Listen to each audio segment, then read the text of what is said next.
सामान ढूंढने के चक्कर में मीनू मौसी अपने जंगल से बहुत दूर एक अनजान इलाके में आ जाती है। जंगल का ये इलाका घनी झाड़ियों से भरा हुआ था। अरे बाप रे, ये मैं कहाँ आ गई? सामान ढूंढने के चक्कर में मुझे रास्ते का पता ही नहीं चला। अब मुझे यहीं कहीं से सामान लेना होगा। थोड़ी देर इधर उधर खोज करने पर मीनू मौसी को एक जगह पम्पकिन का एक बड़ा सा बेल दिखाई देता है। उस बेल को बहुत सारे पम्पकिन लगे हुए थे। अरे वाह वाह वाह, इतने सारे पम्पकिन! ये पम्पकिन तो बहुत बड़े बड़े हैं। चलो, मेरा काम तो हो गया। मीनू मौसी घर बनाने के लिए उन पम्पकिन में से सबसे ऊपर वाले पम्पकिन को चुन लेती है और काम पर लग जाती है। देखते ही देखते वो उस पम्पकिन को एक शानदार घर में बदल देती है। भूरे और रीमा ने मेरे साथ अच्छा नहीं किया, लेकिन कोई बात नहीं, ऊपर वाला सब देख रहा है। उसके घर देर है लेकिन अंधेर नहीं। उन्हें उनके किए की सजा जरूर मिलेगी। मीनू मौसी को घर बनाते बनाते रात हो गई थी। मीनू मौसी सो जाती है। उसी दिन रात के समय रेडियो पर एक खबर आ जाती है। नमस्कार, जंगल बडीज न्यूज में आपका स्वागत है। अभी अभी हाथ आए ताज़ा खबरों के अनुसार एक बहुत बड़ा बर्फीला तूफान हमारे जंगल की ओर आ रहा है। तो राजा जी ने आप सबको यह सूचना दी है कि आप अपने अपने घरों में सुरक्षित रहिए। तूफान के थमने तक कोई भी अपने घर से बाहर ना निकले। इसी खबर के साथ हम आपसे विदा लेते हैं। देखते रहिए जंगल बडीज न्यूज।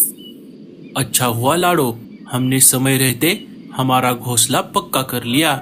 मैं आशा करता हूँ कि बाकी सारे पंछियों ने भी अपने अपने घोंसले पक्के कर लिए होंगे।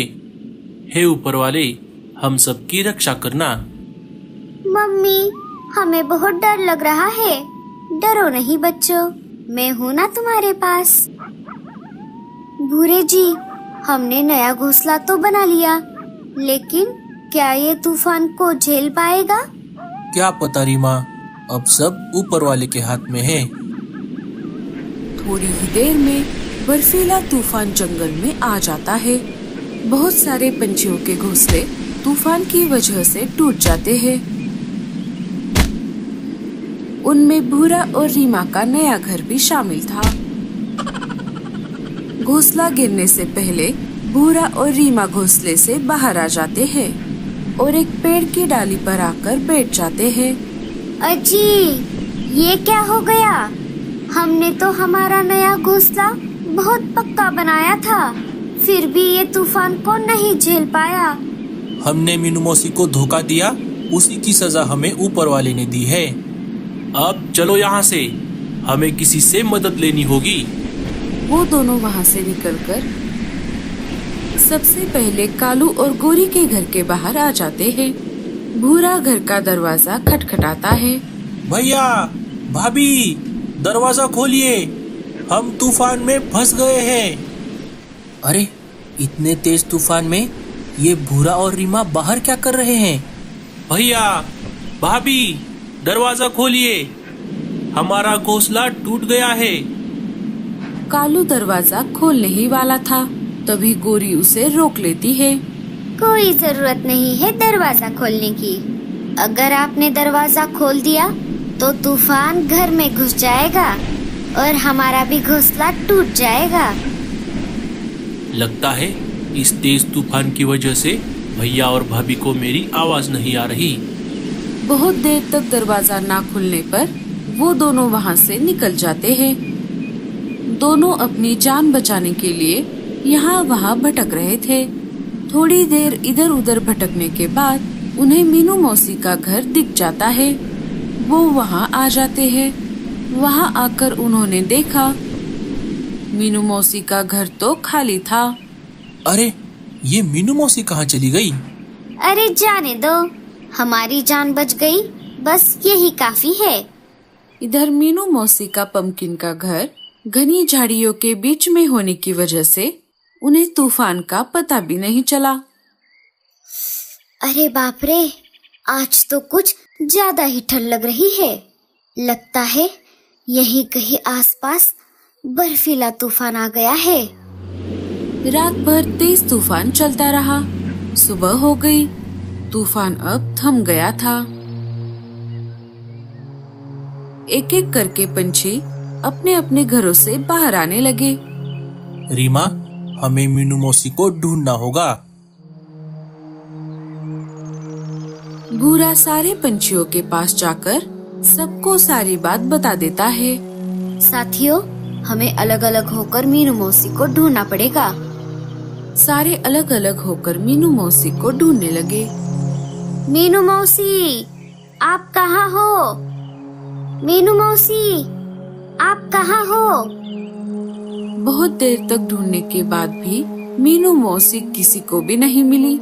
सारे उनके घर के बाहर जमा हो गए।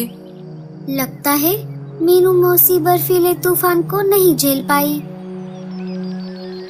साथियों, ये सब मेरी गलती है। अगर मैंने मीनू मौसी को नया घर बनाकर दिया होता तो ये सब नहीं होता। भूरे जी, हमसे ये बहुत बड़ी गलती हो गई।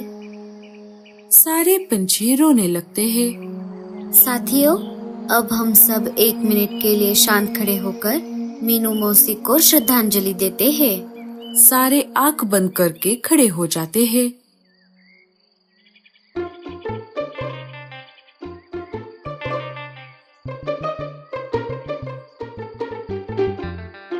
अरे क्या हुआ? कौन मर गया? अरे ये तो मेरा ही घर है। मीनू मौसी, आप जिंदा हो? हाँ हाँ, मैं जिंदा हूँ। मुझे क्या होगा? मैं तो मेरा रेडियो लेने आई थी। सारे मीनू मौसी को देखकर बहुत खुश हो जाते हैं। मीनू मौसी, आप कहाँ चली गई थी? हमने आपको बहुत ढूंढा। अरे वो सब छोड़ो, पहले मुझे ये बताओ कि ये सब क्या हो रहा है? आप सब मेरे घर के बाहर क्यों जमा हो गए हो? मतलब क्या आपको सच में नहीं पता कि कल रात से जंगल में क्या क्या हुआ है? कैसे पता होगा लाडो? मैं तो कल सुबह से ही जंगल से बाहर चली गई थी। वैसे क्या हो गया जंगल में? अरे मीनू मौसी, कल रात हमारे जंगल में एक बहुत बड़ा बर्फीला तूफान आ गया था। उस तूफान में बहुत सारे पंछियों के घोंसले टूट गए। उन घोंसलों में भूरे भैया का नया घोंसला भी शामिल था। कुछ पंछियों ने तो अपनी जान भी गंवाई। हमें लगा आप भी उस तूफान में चल बसी, इसीलिए हम सब आपके घर के बाहर जमा होकर आपको श्रद्धांजलि दे रहे थे। लेकिन आप तो अचानक से टपक पड़ी। अरे अरे टूनी, चुप कर, कुछ भी क्या बोल रही है? मीनू मौसी को कुछ नहीं हो सकता। मीनू मौसी अमर है, अमर। पर मीनू मौसी, आप एक बात बताइए, आप सच में कहाँ चली गई थी? हमने आपको सब जगह ढूंढा, पूरे जंगल में और जंगल के बाहर भी। मैं आप सबको शुरू से सारी बात बताती हूँ।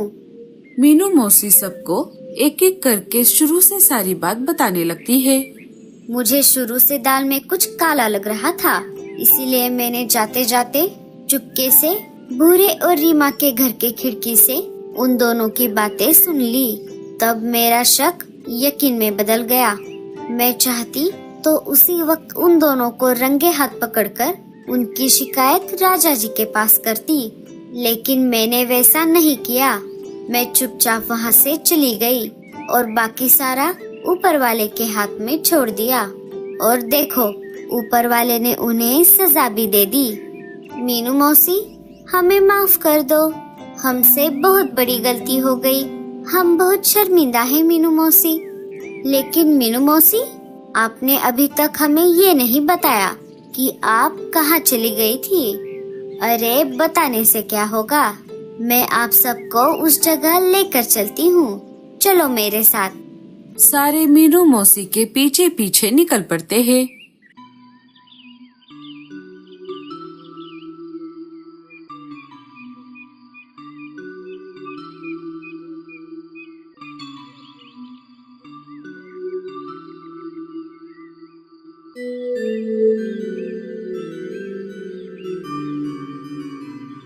थोड़ी देर उड़ने के बाद मीनू मौसी सबको उस जगह लेकर आती है।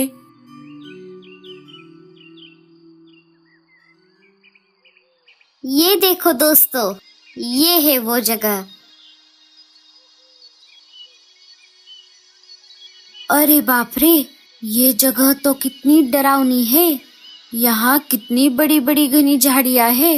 मीनू मौसी, क्या आपको अकेले यहाँ पर डर नहीं लगा?